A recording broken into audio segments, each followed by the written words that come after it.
উনি ডক্টর ভট্টাচার্য তার প্রেজেন্টেশনের সময় একটা চার্টের মতো ব্যাপার দেখিয়েছিলেন। সেটা হচ্ছে তাতে আছে বডি, মাইন্ড অ্যান্ড সোল, এবং এই তিনটে যে কি অঙ্গাঙ্গিভাবে জড়িত সেটাও উনি ব্যাখ্যা করেছিলেন। আমরা যদি আমাদের সমৃদ্ধ করতে চাই সব দিক থেকে, তাহলে কিন্তু আমাদের একটা স্পিরিচুয়াল দিকে এগোতেই হবে। এই স্পিরিচুয়াল কিন্তু রিচুয়াল নয়, কোনো মন্দিরে মসজিদে গিয়ে উপাসনা করা বা ওই ধরনের কিছু করা, সেগুলো নয়। স্পিরিচুয়াল মানে আমরা যে একটু সুপিরিয়র জীব, আমরা যে অন্যান্য প্রাণী থেকে একটু আলাদা, সেইটা আমাদের ঠিক রাখতে হবে। এবং আমাদের যে দুটো ব্রেনের যে দুটো পার্ট আছে, lower brain and upper brain, lower brain function করে, সেটা অ্যানিম্যালের ক্ষেত্রেও করে, কিন্তু আপার ব্রেন যেটা ঈশ্বরের শ্রেষ্ঠ দান আমরা বলতে পারি মানুষের ক্ষেত্রে, সেইটা যাতে ফাংশন করে, এবং সেটা শুধু ফাংশন করে না, সেটা কিভাবে ফাংশন করানো যায় সেটাও উনি ভালো করে বুঝিয়ে দিয়েছিলেন। এই অনুষ্ঠান থেকে সবাই উপকৃত হয়েছে, উপস্থিত যারা ছিলেন, এবং বিশেষ করে আমি যেহেতু উপস্থিত ছিলাম, আমি তো ব্যক্তিগত অভিজ্ঞতা থেকেই বলতে পারি যে আমিও যথেষ্ট উপকৃত হয়েছি। আমার মনে হয় যে এই সংস্থা খুব ভালোভাবে এগিয়ে যাবে আগামী দিনে এবং মানুষের বহুত উপকার করবে। আমার নাম সবর ঘোষ। আমি প্রায় 12 বছর আগে পশ্চিমবঙ্গের মুখ্য সচিব হিসাবে অবসর গ্রহণ করেছি।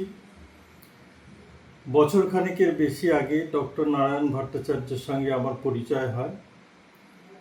পরিচয় একরকম চিকিৎসার স্বার্থেই।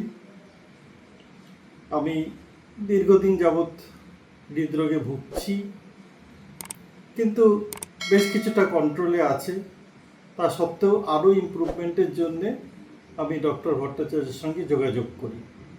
আমি শুনি যে উনি কিছু বিশেষ পদ্ধতিতে, বিশেষ করে লাইফস্টাইল চেঞ্জ করার মাধ্যমে এই হৃদরোগের চিকিৎসা করে থাকেন, এবং অনেক রোগী কিন্তু তাতে খুব ভালো ফল পান।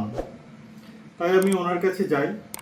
প্রথম দিনই ওনার কথা শুনে আমি খুব মুগ্ধ হয়ে যাই, কারণ খুব প্র্যাকটিক্যালভাবে উনি আমাকে হৃদরোগের সমস্ত বিষয়টা পরিষ্কারভাবে বুঝিয়ে দেন, এবং কোন ওষুধের বা কোন প্রসিডিওরের কী কার্যকারিতা সেটাও উনি বুঝিয়ে দেন। তারপরে কি কি করতে হবে সেটাও আমাকে বলেন। সবচেয়ে বড় কথা যে উনি যে পরামর্শগুলো দেন সেগুলো কিন্তু পালন করা একেবারেই কঠিন নয়।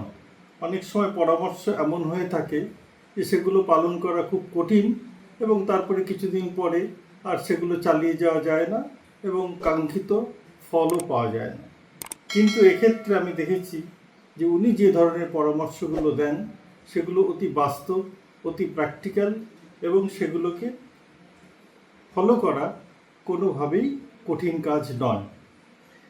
তো এটা একটা লাইফস্টাইল ডিজিজ, আমরা সবাই জানি।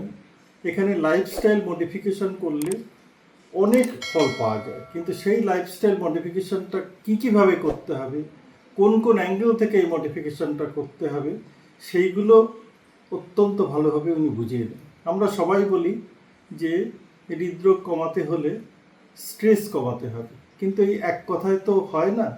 স্ট্রেসটা কিভাবে কমানো যায়, তার পদ্ধতিটা কী, এটাই হচ্ছে সবচেয়ে বড় কথা, এবং এগুলো উনি বুঝিয়ে দেন এবং আমাদের ফলো করতে বলেন। আমি সেগুলো ফলোও করি, এখনও করছি, এবং তাতে নিশ্চয় বেশ কিছুটা ভালো ফল পেয়েছি। এছাড়া কিভাবে খাওয়া দাওয়া করতে হবে সেখানে কোনো ব্ল্যাঙ্কেট ব্যান উনি দেননি, কিন্তু এমনভাবে বলেছেন যে সেগুলো করলে পরে আমাদের মনের উপর কোনো চাপ পড়বে না। যেমন এটা একেবারেই খাবে না, ওটা একেবারেই খাবে না, এইভাবে উনি কখনো বলেন না। উনি খুব প্র্যাকটিক্যাল সাজেশনস দেন, এবং সেই সাজেশনসগুলো মেনে চলার জন্যে অনেকেরই সুবিধা হয়, এবং তারা মেনে চলতে অনুপ্রাণিতও হয় এই জন্যে। তাই আমি এখনও ওনার সঙ্গে যোগাযোগ রাখছি। ওনার যে একটা সংস্থা রবীন্দ্রনগর হেলথ ফাউন্ডেশন, তার একটি অনুষ্ঠানেও আমি সম্প্রতি উপস্থিত হয়েছিলাম। সেটাও আমার খুব ভালো লেগেছিল।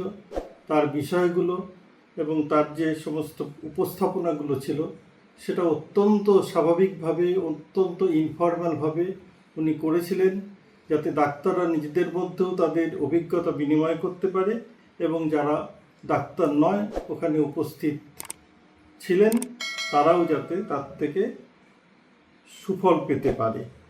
এইবার উনি একটি সংস্থা সঙ্গে যুক্ত হয়েছেন, বা ওনারই তৈরি করা বলা যেতে পারে মোটামুটি।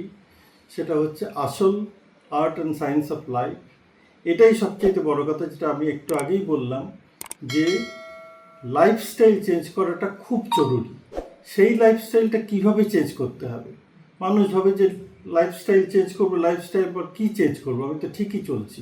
কিন্তু না, কোথায় কোথায় আমাদের ভুল হচ্ছে, কোথায় কোথায় আমরা একটু পরিবর্তন করলে পরে আমাদের সুফল পেতে পারি, কি কি জিনিস আমাদের পরিহার করা উচিত, সেইগুলো কিন্তু উনি খুব ভালোভাবে বুঝিয়ে দিচ্ছেন। এবং আমার আশা যে এই আসল সংস্থার মাধ্যমে উনি কিন্তু সেটা অনেক জায়গায় ছড়িয়ে দিতে পারবেন। যদি এই লাইফস্টাইল চেঞ্জটাকে আমরা ঠিকমতো পালন করতে পারি, তাহলে আগামী দিনে হৃদরোগের প্রকোপ অনেক কমবে। এবং যেটা একটা খুব বড় ভয়ানক কথা, যে ইয়াং জেনারেশন খুব বেশি করে এই হৃদরোগে আক্রান্ত হচ্ছে 20 বছর বয়সে, 30 বছর বয়সে, 35 বছর বয়সে, যেটা আজ থেকে 30-40 বছর আগে শোনা যেত না। সেটা কিন্তু অনেকটাই কমে যাবে আমাদের সমাজ থেকে, যদি ওই ইয়াং এজেই আমরা লাইফস্টাইল চেঞ্জের এবং তার উপকারিতার ট্রেনিং সবাইকে দিতে পারি। তাই আমি আশা করি যে তার এই সংস্থা আসল এবং রবীন্দ্রনগর হেলথ ফাউন্ডেশন আগামী দিনে মানুষের প্রভূত উপকার করবে।